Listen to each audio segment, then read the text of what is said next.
Those who already know him, you already know who Igor is, but those who don't, we need to make sure it's clear. Again, he is not some crazy Russian riding a bear. He is also not some mad scientist or Quasimodo. No, he is the IPC Global resident data scientist and education director. He hails from the land of Brazil and is kind of a quirky dude, as you'll see here as we go through this day.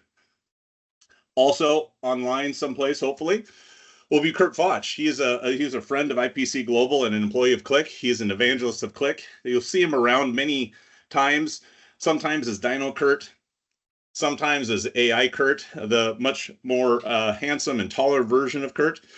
And he hails from the storied streets in Philadelphia. He crawled his way out of there and has become the man of the hour at Qlik. Myself, I'm Jeff Fairchild. I'm a principal here at IPC Global. I'm probably the most proud thing is I'm the pops to my grandson Titus, as you can see there. I'm also live on a farm back home. For those of you who don't know me, these pictures of the goats are actually this year. Last night I was in the barn all last night as the goats were kidding, literally. And so just having a great time here in Oregon on my farm, but also loving to do Qlik with all of our customers. As we go about the day, it's important to remember some of the safety steps that we put in place. One of them is make sure you don't drink and code. So today we are going to go through and have fun. And as you hear the word flow, it is your signal to raise your glass and take a drink. So hopefully you have something around. And again, whenever you hear flow referenced, it's your signal to go through and take a drink. So we usually like to start off and do some type of a random fact of the day. We try to educate everybody of what's going on. And as I understand it, today is National Short Persons Day. Now, what is that, you ask? Well, in complete honesty, I don't understand. But we are here to celebrate it today. For those of you who struggle to see the stage of concerts, or if you have to slightly jog to keep up with your friends at their slow pace, this day is for you. Especially for our dear friends, the non-AI Kurt Foch, who is at least a foot shorter than his counterpart, or my beloved colleague, Louis Ho. Although small in stature, they are giants in Qlik. As the saying goes, great things come in small packages, or from the famous Dr. Seuss, a person is a person no matter how small. All kidding aside, I see Hugo's not on mute. So all kidding aside, I joke at my friends knowing that they can go with the flow. It makes our friendships and our interactions simple and straightforward. This is comparable to the recently enhanced feature of Qlik Cloud called Qlik Data Flow. Qlik Data Flow is a new, powerful, visual low-code experience to meet your data modeling needs from simple to advanced. It is flexible for users of all skill levels and can simplify complex tasks while boosting your organizational learning curve. To prepare data for analytics and machine learning, to understand data flow, it is useful to break down the components of Qlik processing and loading of data. The main concepts revolve around what we're all accustomed to in the ETL process, where you connect to data, load it, transform it, and enable it for users to query for their analytics and reporting. To simplify it, we extract data from our data sources. We connect to our databases, our spreadsheets, our APIs, you name it, and we pull that data, we load that data. We then take it and we transform it in various methodologies and techniques, such as joining tables, aggregating data, filtering data, creating calculated fields. There's many features that we use. We take that data and then we load it someplace to be used. We, being Qlikites, we know that we load that into our Qlik associative data model to leverage in our analytics, but we might also load it into QVDs, Parquet files, you name it. This all to enable us to do analytics, to do our machine learning, and the other things our organization needs. So Qlik Data Flow, this brings it all together in a low-code process. You're going to see today that we connect to our data sources wherever they are. We then use pre-built processors to create our joins, our aggregations, our calculated fields, our forks. And during the process, it leaves breadcrumbs so we can see what the data is transforming, what it looks like. We can also bring our own code in if for some reason there's a processor that doesn't exist. Next, we set up our target to land the data into things such as QVDs or Parquet files. And these then are automatically registered into the Qlik Cloud catalog for the use by our users, who then can pick these curated data objects up and put them into their associative engine, into Qlik AutoML, or their other needs. In summary, Qlik Data Flow empowers organizations to simplify the data modeling experience for our users, all while retaining the power of Qlik that we've grown to love. So I think it's now time to see Qlik Data Flow in action. So Igor, will you take it away? Absolutely. So let me share my screen. And there we go. All right. So let's get started with data flow. And for these webinar, I prepare one interesting use case, which is preparing data for machine learning. Because preparing data for machine learning, there is a few small differences to prepare data for like analytics, like regular analytics. So we go over this example. And let me go to data flow. So I'm in the new, I say new, it's been around for a few months, but anyway, the new UI of Qlik Cloud. So we see the shortcut here to prepare data. So we can come here, or you can go straight to create.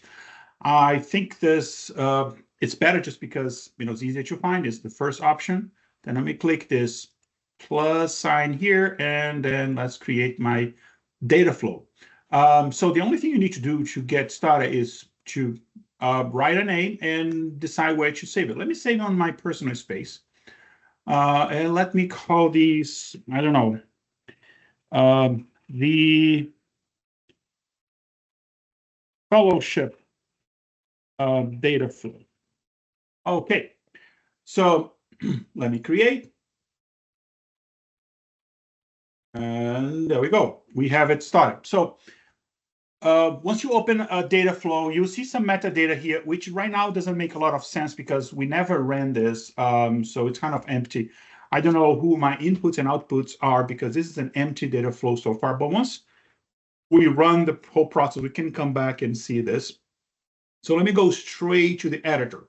So the editor has your canvas. This is where the magic happens. This is where you actually design your data flow. And your data flow basically has three different pieces. It's just like in ETL. You have your sources where you bring in your data from, and you can use the vast number of data connections available in Qlik Cloud to connect to your data, wherever your data is. Or if you have the data already landed in your Qlik Cloud, we can use the data sets. We have processors, which is basically the transformation steps, what you want to do with the data. And then the targets, where you want to save the output of this. So it's like the ETL. You extract, you transform, and then you load, or save, or land. Okay, so the use case that I have here, it's a medical use case. It's a real data set, so it's not made up. It's a real data set, and it comes from the Framingham Heart Study. So the Framingham Heart Study, it's the biggest medical longitudinal study. And when I say longitudinal, basically it means that patients were interviewed many times over the years, and actually the study is still going on for decades. So we have a lot of data, but we have like a small subset of around 18 years of data here. So let me go ahead and bring that data in. So I'll go to the data set, and I'll simply drag to my canvas. And then this window will pop up so I can bring my data in. And let me filter by space, will be easier to find. So I have a space called happy hour. Oops. It helps if you, I promise I'm not yet drunk. I'll be pretty soon, but not yet. So this is my data set, but there is a problem. The data that I have here, it's data from the same patient interviewed in 3 separate moments. So I have period 1, which is the first time the patients or the participants of the study were interviewed. So they were interviewed, like the labs were collected, so the cholesterol, the glucose, everything, and that happened. And then 6 years later, that's the period 2, they were interviewed again. And the same labs, the same thing happened again after 6 years. And then another period after 6 years, they will interview again. So we can see their evolution or their health. Great. So I have 3 periods of time. So I can select them. And then I can go next, load into data flow. And then we'll load these 3 separate data sets into here. Then we're ready to, solve a process. So you just pulled in data from like your existing CSVs. You could also connect to a SQL database at that point, right? Yes. Any data source, yes. Yes, Danielle, have a question? Yes, I'm sorry. I don't mean to do this, and I don't normally do this in the Happy Hour webinars, but is there anything you can do to spice this up? Because this is a little boring. Okay. I agree. I think we need a little bit of storytelling. Give me, I'll tell you what, give me 5 seconds. I'll be right back. Okay, sounds good. I noticed he was drinking light beer too, which means he's probably planning on drinking 3 or 4 during this session. Yeah, so we should get some more typos, which will be great. I hope when he comes back, he's still weering his clothes. You did ask him to spice it up. My goodness. All right. So, I was called many things in the past, mostly bad things, but sometimes, they call me good things. One of them is like, you're a data wizard. So yeah, I'm a wizard. So that's perfect. We have 3 different data sources here, like 3 different rings forged to give you power, the power of analytics, the power of insight. However, 3 different data sets is kind of like you have this great power, but it's kind of splitted. It doesn't help you much. And by the way, before I continue, I'll make a lot of the ring references. So each time you hear a lot of the ring reference, please have a drink. And for the word flow. Oh my! And for the word flow. So we're gonna be like pass out after this, or before the end. So what a happy hour with 2 words! This is insane. Great. I mean, I get paid once in a quarter to drink. It's amazing. Love this job. So I have these 3 separate powers, but what I want is one data set to rule them all. So for that, we have a processor. And by the way, if you find a lot of the ring references, you can leave in the chat so we can all, appreciate the references and the alcohol. So there's a many processors here. Of course, I'm not going over every single one of them today because that will be too boring, even if we add some storytelling to it. But let's combine them. I want to combine them into one. I want to forge them together into one powerful ring, or actually data set. And that is the union processor, which is the equivalent, if you know Qlik script, to the concatenate function. So then I can rename this optionally. So let's rename, instead of union 1, I'll rename this the 1 data set. Enter. Great. Then I am simply drag. You see this down here is the output of this block, which is the data source. So you just drag this to your next step. And then you drag this here. And then you drag this there. There you go. Then you might ask me, well, why using data flow? 1 second, we need to drink. For this, why using data flow for this? Why not just use Qlik script? That's a great question. My hobbits. That's a great question. By the way, we're talking about Louis before. I have another quote that reminds me of him. Even the smallest person can change the course of the future, says Gandalf. So Louis, you see, don't worry about all the jokes about you being small. So anyway, we have this. Now we have one data set that combines all, one data set to rule them all. But I could do that the same in Qlik script. So why doing this? So I personally see 3 biggest advantages of using tools like data flow. The first is, of course, it's easier. It's a drag and drop, so that's one advantage. But not only because it's easier, it's very easy to reproduce and to replicate and to enhance. So let's say I have a fourth data source in the future, or a fifth. You have everything else working the same. You just add more steps to it and then connect them together. You can add things in the middle, at the end, at the beginning, and then everything flows. Another flow, naturally. That's one advantage. And another one is because of the way we have to work in data flow is in a sequential structure way that forces you, when you're preparing data, to think in a structural way. So it forces you to think structurally. There's also a big advantage. Reduces a lot of mistakes, a lot of errors, just by that feature. But mostly, I think the most important is it's way faster than just writing a script. So instead of basically spending an X amount of time writing script just to have your data sets ready for analytics or for machine learning, you can save that time. And as Gandalf again once said, all we have to decide to do with the time that was given us, what we have to decide is what to do with the time that was given us. So then we can spend that time with doing more analytical, more intellectual part of the job instead of I love this, it's repetitive. So are you running Qlik answers to get your Gandalf references? I got to ask a question, man.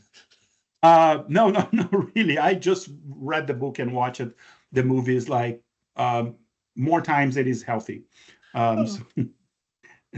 So anyway, maybe it's healthier than drinking so much alcohol. But anyway, so we have that. So now what do we do with this? So I need to do a lot of transformation to prepare this data set is specifically to defeat Sauron, to prepare for machine learning. But then, someone came to me, Frodo came to me and said, oh, you know what? I really love to use the same data set for analytics. So I know you're already working with the data set for machine learning. Can I have just a summary per participant for analytics? Because if we look at it, if I click in any given step, like any given block, like this one here, and go to preview, I can preview the data as is at that moment, which is another cool thing. So if I expand this, you'll see that I have, if I sort by this rand ID is the participant ID. So if you notice that some participants, they show up multiple times because they were interviewed multiple times. We have 3 periods. Look at this. We have at least 3 times. Some of them we only have 2 times because they die before the end of the study or something happened. But you'll see we have multiple times. So what Frodo asked me is to have just a summary. But I also want to do my machine learning stuff. So do I need to create 2 separate data flows? Actually not. I can come here and basically split this into 2 different paths. And I can use the fork processor for that. And then I can drag it. And actually for a reference, because I'll be doing a lot of references, this is the adventure that we're facing. That's the Middle Earth map. So we were here with all of the different data sources. Then we combine them into 2. Now we right here, number 3, we're splitting them. We're splitting them to, I don't know, Bilbo doing his adventure with the dwarves, I don't know. So we're splitting them to analytics. And then we're splitting it to machine learning. So right now, we're in step 3. I'll go back and forth so we know where we are in this adventure.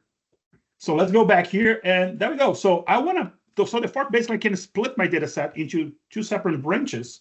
And officially you can rename each step. It's recommended, so it's kind of works as a documentation, but I'm not going to do for every single one just to save a little bit of time. But so we can do that. But I want to do an aggregation. I want to do summarize by participant. So I can then drag these aggregate block And let's put it, you see that I have two outputs from the fork. So let's pick one of them and link to the aggregate. And then basically what I want to do is let's aggregate it by rand ID, group by rand ID. And we have my function. Let's do, for example, average of, let me get a field, average of cholesterol. And let me call these the AVG cholesterol, for example. And I'll add, I mean, we in a real case scenario, I'll add multiple fields, but let's just to show the capability. Let me click the plus, add another one. Let me do now, what is the minimum age? So when does, how young was this person when the study started? So age, and I'll call this initial age. Apply, never forget to apply. So then we're making sure we're saving this. There we go. You will notice that you see this message incomplete flow. It's because the adventure is not completed. We still did not destroy the one ring in the mountains of Mordor. We still need to get there. And one more drink. So no worries about that. Now, let's do the machine learning piece. So let me take a look. Let me show you the data as we have today. We go to preview and let's see the data. Let me preview the data. So we do have for each participant in period, what is the participant sex, which right now is, it's a code. So we have a code for that. The cholesterol, age, systolic blood pressure, the diastolic blood pressure, if the person smokes, the glucose, we have a lot of medical information in here. And I can simply provide that information to AutoML, and AutoML will be able to train. But then at the beginning, I said that preparing data for machine learning is not the same as preparing data for analytics. Of course, if I send this data to AutoML, in order to predict, let's say we're predicting, for example, CVD, cardiovascular disease. We're trying to predict if a person will develop cardiovascular disease or not. We can do that. However, there is a problem. With machine learning, if you simply provide the data, that's the data that machine learning is using to learn the rules within your data set. However, there was a wise elf, Elrond, came to me and said, you know, if you have knowledge, every knowledge needs to be provided to Qlik AutoML, because then it will make Qlik AutoML smarter. Elrond actually said that to me. So I was drunk, yes, but he actually said it. So I'll give you an example. There's a lot of medical knowledge that is not contained specifically in the data. Let's take cholesterol, for example. So cholesterol is just a number, right? And if I provide a number to a mathematical model like Qlik AutoML, it will use a number as a number in a mathematical formula. So let's say cholesterol. Let's say I have 3 separate patients. One has a cholesterol of 199, the other one of 200, and another one of 201. So the difference is only 199, 199, 200, 201, right? So going from 199 to 200 is the same as going from 200 to 201. It has the same weight, the same impact in your health, right? Wrong. Because if you are 198, 197, 195, 199, it doesn't matter. You're all in a normal range of cholesterol. So it doesn't matter if you go one up or down. Actually, the difference between 196 to 199, it's the same as 199 and 200 because you're all within the same range, your normal cholesterol. However, if you just go one more up, if you go to 201, you're no longer normal, you're at risk. Anything above 200 is no longer normal, which means there's a lot of things that happens to you that is not in the data. Your doctor may prescribe you a diet or a medication, something happens. So you're no longer the same patient. You're not, the 201 cholesterol is not treated the same as the one of the 200. that knowledge is not here. I need to add it. That's what makes machine learning data preparation so special. You need to understand the actual field that you're working with. And that's what I want to do here. But I don't, so I want to add cholesterol, the cholesterol range, but I don't have this here. So what do? Well, I can calculate it. I can come to, for example, let's go to processors and find calculate fields. Drag it. Rise says not configured. It's disconnected, so I need to connect. So now it's part of the same adventure. And we can call this calculate cholesterol range. Then hit enter. Now let's calculate the field. So basically, you have to name the field. Let me call this cholesterol range. Expression, we don't need to type it, so I will copy paste. I have it ready. So less than 200 normal, and then at risk, and then greater than 240 high cholesterol. There we go. Apply, never forget to apply. Very good. So now I have that.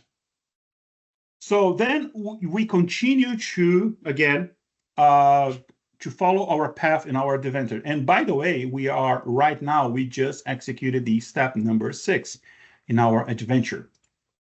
All right, so we almost there. So there's a lot of other transformations we can make after this. But then we kind of reach a point where, let me show you this, where we need to, we're getting closer and closer to Mordor. And we cannot defeat Sauron just by ourselves. We just like a few wizards and hobbits.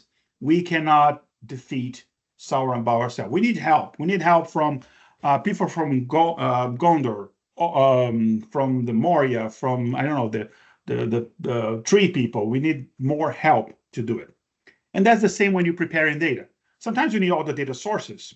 So look at, for example, at sex. Sex is a number, but in reality, it doesn't mean that sex number 2 is twice as whatever it is than number 1. It's just a category. So if I can map this back to what does it mean 1? What does it mean 2? If I can map back to the actual meaning of this, and the same will happen to, I have like education, for example. Education, it's a number, but that number means something. And others. Let's do it with sex, and then in a real case scenario, we'll do to the other ones as well. So then I need to bring external help, unexpected external help. So let me come here back to the data sources. So data source does not have to be at the beginning. It could be at any point. So I can go back to the data sources, and let's do another data set. And the table that I have is sex map. And by the way, don't get excited, folks. This is a PG-13 adventure. Sex map does not mean what you're thinking. It's just 2 rows and 2 rows and a cut. No, it's only 2 rows. Basically, it's a dictionary. It's a map. 1 means man, 2 means woman. That's it. Then I need to link this to the rest of my data set. I need to combine this. How do I do it? Well, there's a process called join. You join based on a condition. It's just like a join in Qlik script. Then I connect my current flow, which is this one here. And then I'll connect the mapping table, which is this one here, or the reference table. Connect them to, then I go to my join, and I'll basically define the link. What is the left key? Well, left key will be the field sex. What is the right key? Will be sex code. Then I know one links to the other, and then I'm bringing those tables together. So if I apply this, and if we preview, you will see that now we have, if I scroll, we have the actual meaning. And it's sorted by this. So let me sort by this, and we'll see. It will be a little bit more diverse. All right. Great. Very good. Now, however, we almost there. I mean, we almost ready. However, in an adventure like this, preparing data for machine learning, there's a lot of traps. Imagine those traps as Gollum, hiding in the shadows, looking to your data set that you think it's so ready for machine learning and saying, my precious data set, and then trying to get it from you. But you're smarter. You are a data wizard. You're smarter than that. Or your wise elf, whatever you want to be. So what you're going to do is avoid those traps. And some of those traps is, for example, a lot of times I see people who are not experiencing in this, let's say, it's not dark magic, in this kind of magic. And they think, oh yeah, AutoML, basically you provide the data. You don't need to know you don't need to have any knowledge of the field. Like you don't need any medical knowledge or any manufacturing knowledge or whatever use case you're doing. You just, yeah, you can do it. AI can do everything. Actually not. Ask AI to draw a hand. Anyway, AI cannot do anything. Maybe current AI can do everything, but not other AIs. So one of the traps, for example, is you train a model and the model gets you like 95% accuracy or 100% accuracy. Great, but sometimes you provide a few that you're not supposed to provide. For example, I saw, it's a real example. Someone came in the past, oh, look at this model. I predicted if the patient will survive a procedure, if the patient will die. And I got a 100% accuracy. I said, that's impossible. I look at the data. One of the fields in the data was death date. I said, well, if you give me someone death date, I'll tell you when he will die because I have the date. So that's easy. However, before you die, you don't know when you're dying. So that field should not be in your training data set, should not be in your data set that you're giving to AutoML, because when you need to make the prediction, you don't know that. And sometimes that feels that it's basically just noise, misleading. For example, the cholesterol that we calculated the range of cholesterol. If I provided the range of cholesterol plus the cholesterol number, I'm kind of giving double strength for the cholesterol. So I need to remove one of those because I'm using the range, remove the number, things like that. If you creating an AutoML to recommend, for example, if you should give a loan to a person or not, and you don't want your model to be biased or like to be racist, for example, don't provide race, for example. So there's a lot of traps that you can fall into, and we need to avoid Gollum. All right? So for that, there is a very easy processor to work with, which is the remove fields. Let's remove the fields that we don't need, that will create noise, or basically they are leaked from the future because this is not a time machine. Let's connect them. And this will be basically almost my final data set. So let me call this block, I'll call it Framingham. And then I can remove the fields that I don't want to include. Like, for example, total cholesterol is one that I mentioned. There's a few things like if I had CVD is what I'm predicting, cardiovascular disease. But then I have like, for example, time of CVG. I only have this if I have cardiovascular disease. So I need to remove it from my data set because this I only know after I have the disease. So I can remove everything that I want, like 80 CVG is another one. So these are some fields that I want to remove, and then you apply.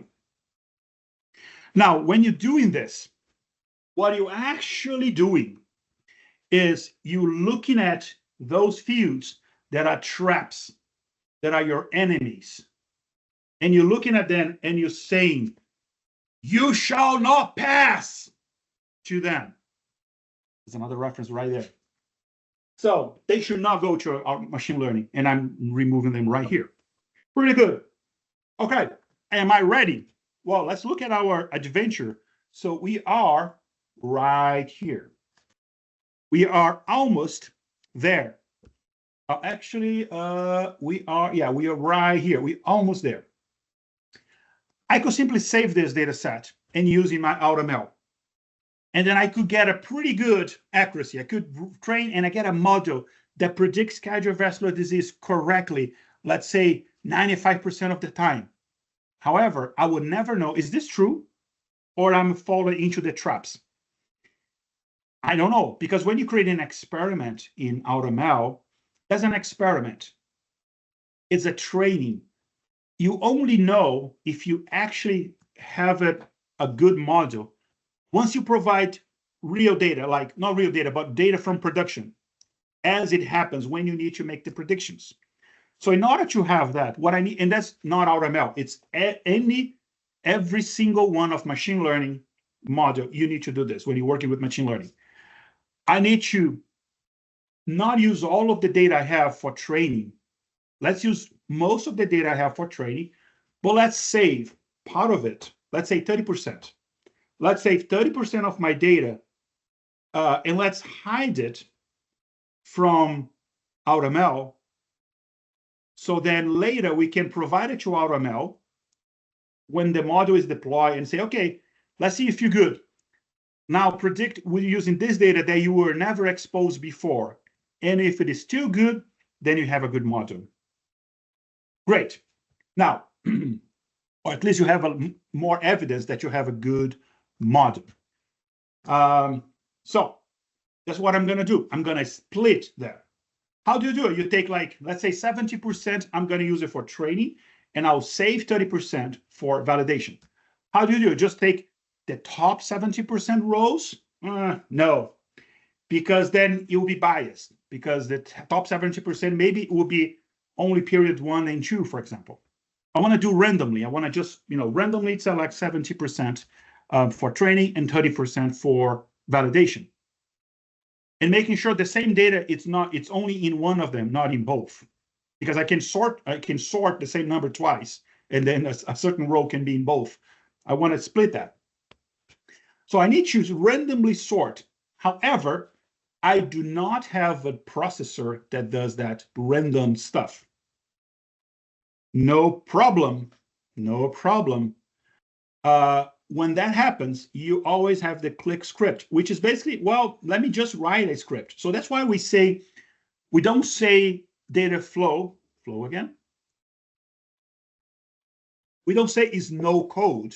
We say is near no code or low code. So this one here, it's where I will create my random variable. So let me connect. There you go. The Qlik script is the only one that has a little trick, but it's very simple. Look at the script right here. Let me copy this. Look at the script right here. You need to add it just a little bit. And the thing you need to add it is you need to inform what is your source table. And the source table, it's basically the name of the step that comes before. Which, by the way, it is informed right here. Input tables, frame hand. So you simply copy this. That's the only thing. And you place where you say name of input table, just replace it. So it's just I still do not have to type anything yet. It was a Control-C, Control-V. Now, just write whatever function you want to write. So I just want to create a random number. That's it. So let me use the function rand. And then I'll call this random number. That's it. Then I can use it later. So this will sort or generate a random number between 0 and 1. That's what the function does. Why? Well, let me click close and then run and save. Why? Well, it's because generate that random number, then I can use a random number to split 70% training, 30% validation. Now we are almost in Mordor. We're right here. So the only things that I need to do now is split, training validation, and save. That's it.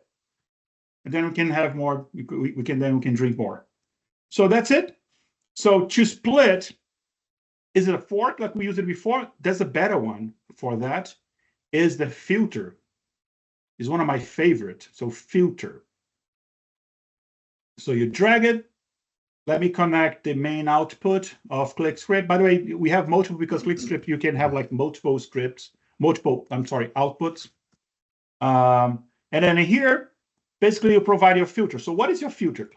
I want to process the field random number that we just created. So random number. I don't want to apply any function, like I don't want to round it. I want to do uppercase. I don't want to do any of that. I just want to use the field. And then I want a 70% for training. So 70%, if you consider the number is between 0 and 1, it will be anything greater or equals to 0.3. That means the 70% on the upper side. So that's my condition, apply. That condition could be true or false. If it is true, it's my 70% validation data. If it is false, is the lower small 30% part of the data, which I'm gonna use for validation. Then I can then save this as two separate files. Now it's no longer a processor, it's a target. All right? Now I am right here. I am in Mordor. I am going to through the mountain to finally defeat Sauron. So you can save as a connector, so you can save externally or as a file. So let me do as a file, just to save a little bit of time so we can use more time wisely, which will be drinking. So I have two data, two targets, one training, one validation. So let me click at this one here. So this one is the training. So if my filter is true, the condition of my filter is true, so there'll be the top one here, then save this. Let me rename this. So save training data, enter.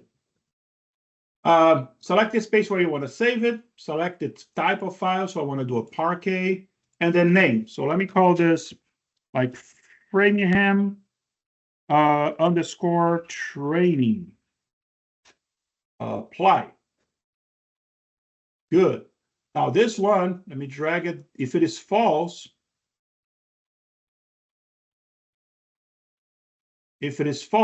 then let's call this save validation data and Parquet, and I'll call this Framingham validation. Apply. There we go. Our flow is complete, right? It still says incomplete.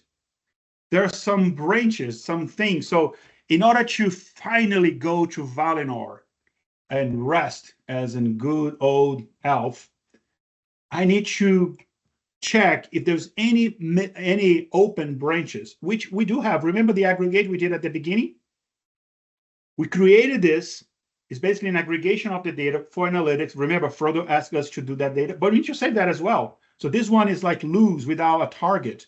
So you need all three pieces in order to close this. Otherwise, we're creating this data, it's not doing anything with it. So then let's do another one, and that's our final step. And then we connect. We can rename it, but I'm just go straight to putting a name. We call this Framingham summary. Apply. Now I see valid flow, and I said flow one more time. Now, what do I say? And that's my final log filtering references. What do I say to my data flow in order to see it running? You can say, run your fools, and then let it run. So we'll run the flow and then we'll generate the data. There we go. And then we can come now back to the overview and I will see. I have 3 outputs and I have these inputs, the 3 different periods and the mapping table. And you see the run history, you see notifications, because you can manage, like if it fails or something, you can manage how you want to receive a notification. So it is very powerful, low code. Look how quick I did it while I was drinking, making Lord of the Ring reference. By the way, that could be like you can do it like in a normal day. I mean, the drinking, don't quote me on that. All my bosses are on the call. So anyway, but the Lord of the Rings, feel free. So Igor, so there was a question from the audience, though. Can you go back to that filtering when you went through and separated out the condition between your test and validation? Was that simply a yes/no condition? That was a question from the field. Yes. So the filter. So I have a condition. That condition has 2 possible outcomes. Is it a true or false? So my filter has 2 outputs. What do you do when it's true? What do you do when it's false? And I'm saving the files, but it could be anything. I could do like, oh, if it is true, then do more stuff. And if it's false, do other stuff. So you could do different things. So it's very flexible. And if you need to add an extra step in the middle, let's say, oh, I want to, the thing that you did with cholesterol right here, I want to do something similar for like age group, for glucose. Then you just drag, you come here, and then whatever you want to do, and then just drag the other field and put it in whatever part you want to put it. It's so flexible and easy to adapt. Got it. So as we hand this off to Kurt now, be sure in the chat we put some links out there for Qlik Connect. If you would go out there and put your like button or a heart button, whatever you want to do, if you're going to Qlik Connect, we'd love to know who's going to be there and come visit our booth. We're going to be there. So, but Kurt, I'll hand it off to you.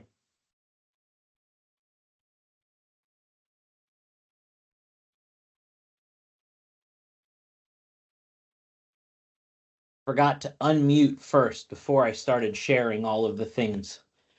All right, too much drinking, huh? Oh, guy, I am feeling it. I didn't eat lunch. That was a mistake. All right, anyway, so we hope the last 45 minutes super helpful to talk about data flow. Kind of pulling it back in. If you've been thinking about AutoML to dive into predictive analytics, as you think about those 4 pillars of analytics, this hopefully helps the process. Having worked with that team, having been through a bunch of different trials with different customers, we continued to hit up against a thing. We love this idea of machine learning. We love this idea of predictive analytics. We want to jump into AutoML, and everything that Igor just showed you was some of the gap of what it took to get there, to get that easier to kind of move into that machine learning phase. So to kind of bring this machine learning thing back up and to pause on that, we know some of you are probably already using machine learning. Some of you have data scientists in your org. Some of you love the idea of machine learning, but are feeling a bit overwhelmed. Something that IPC and Qlik that we mention all the time is Qlik's AutoML is great at various levels. And the areas where we see the biggest transformation in organizations is working with you to figure out and find that low-hanging fruit. Maybe that stuff that the data scientists you have seems like this is small potatoes to me and the larger thing I'm working on, they don't have time to get to it, but you could see that this would actually fix a huge problem and become a huge value for your organization. So let us dig in on that with you. Let us help you figure out what those things are and talk about how data can help you do that and get you into the trial, and that whole thing's become so easier. So that slide on the screen is just hopefully ticking off a couple ideas of where this machine learning thing could happen. I'd be remiss if I didn't share some of the awesome stories that we have from AutoML that's already worked in the financial space. The key things I want to focus on what they did was what was the wow, see, too much beer. Whoa, and it just bumped. So what's the probability a loan will convert, right? And all that. You can see those key results down at the bottom of what that happened within the period of a few weeks. Moving on to the next one, Appalachian Regional Healthcare. This was a huge one, which was all about reducing cancellations and costs of people no-showing to their appointments. Huge thing, and it's randomly just moving on me. So it's going to keep me on time.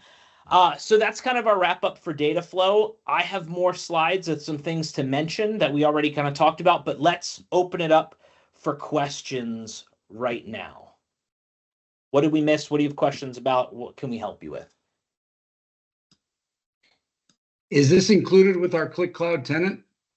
That's a great question, Mr. Mearsman. Yes. So if you are on Qlik Cloud Analytics, you have a base model of at least two deployed models, and you can start playing around with AutoML now. If you need help with that, again, we would love to help you with that. Your account manager at Qlik or IPC. Yeah, I And mean, data flow is data- built into Qlik Cloud for you. Right, and data flow is built right into Qlik Cloud. Yes.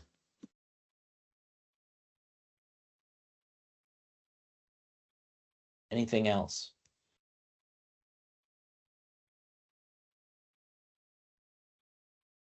Which Kurt did we see? Well, I don't think AI Kurt can drink and stumble over his words, so I think you got regular Kurt today, which is not as good, quite honestly. I don't think so. And if you guys haven't seen those videos, look on LinkedIn under Qlik stuff. If you're not following Qlik, follow Qlik, follow me. We're posting videos, and there's some more stuff in the works leading up to Qlik Connect. Which Real leads me Kurt to is my second favorite Kurt. I mean, Dino Kurt is Dino my Kurt. favorite. Yep, there's Dino Kurt too. So let me go to this next slide. It was posted in the thing. There are not just Boston meetups happening. There are meetups all over the place that are happening. So talk to your account manager about those things. I know IPC is hosting several of them. We have a different partner that's hosting one in the Philly area where I am, but there's partners hosting them literally all over the world. Great way to connect with other Qlik fanatics and users. And usually there's like a small presentation on something, and then just kind of networking and talking. And the best things happen in networking are like, hey, we're struggling to do this. And somebody overhears and goes, we were struggling to do that. Let me tell you how we went about fixing that. So that's that one. It also was posted, but I'll go to Qlik Connect, our big event of the year. Beautiful stage, wonderful people there. Would love to see you at that event. It's going to be epic. I am not allowed to share what is happening at the customer appreciation event, but if you went last year and you got a taste of Universal, you should come this year because you're going to get a taste of something else that may be related to the resort structure family of things we're staying in. That's all I can say. So stay tuned on that. Self promotion right here. What we talked about is in that Qlik Cloud Analytics thing, and I know there's people all over the place. Like, we're thinking about cloud. We're not on cloud yet, but it's a possibility. One of the best things you can do for coming to Qlik Connect is attend this amazing seminar moderated by yours truly, where we're seriously just getting into, we have 4 great customers that are talking about why they picked Qlik Cloud Analytics, and I'm going to go deep with some that were on-prem and made the move, and hopefully have them peel back, like, here are the things we wish we would have known at the beginning that we learn now to kind of help save some people on that. So a little bit of promotion there. Any questions about meetups or Qlik Connect or data flow? I have one, not question, just one comment on Qlik meetups. So take a look at Qlik meetups, and if you go to datavoyage.net, there was a post there. We're doing an online global Qlik meetup event next week, March 20th. So right now we have 4 continents, 16 or 17 different locations, 8 different time zones. So look it up. I hope to see you there. Find the meetup closer to where you live, and hope to see you there. Awesome. The last thing, which I don't know if I'm allowed to announce this yet, but I know we kind of already nailed this date down, so it could change, but our next webinar, it's in the books. It's on my calendar, so I'm announcing it, is we're going to do a Qlik Connect recap webinar. Everything that kind of was shared at Qlik Connect, some of the big things, the highlights, people can ask questions. So that'll be June 5th, another Thursday at 4 p.m. Guys, we can never send like high proof alcohol because I will never be able to finish my wrap up if we do that. Not going to happen. Just be on the floor. So anything else anyone wants to share? Things I missed?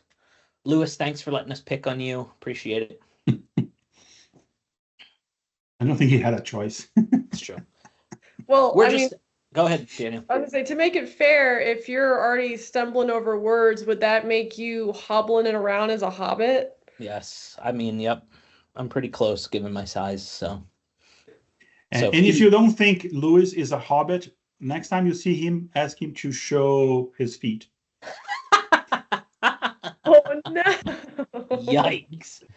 I hope somebody asks him that if he's at Qlik Connect. I really, Please, everybody does it. really hope that. That's going to be Well, great. I don't know if you saw Igor, but Alex already guaranteed that you have to bring your wizard hat for people to take pictures with you at Qlik Connect. So now you have to show. Love it. I have Igor- a lot of hats, by the way. I have a unhealthy collection of different hats. I love it. Yeah, with that, we're just a little over the hour. Data flow for the last sip that you may have. Have a great afternoon, everyone. Thanks so much for coming. Appreciate it. Thanks, everybody. Thank you. Well. Bye-bye.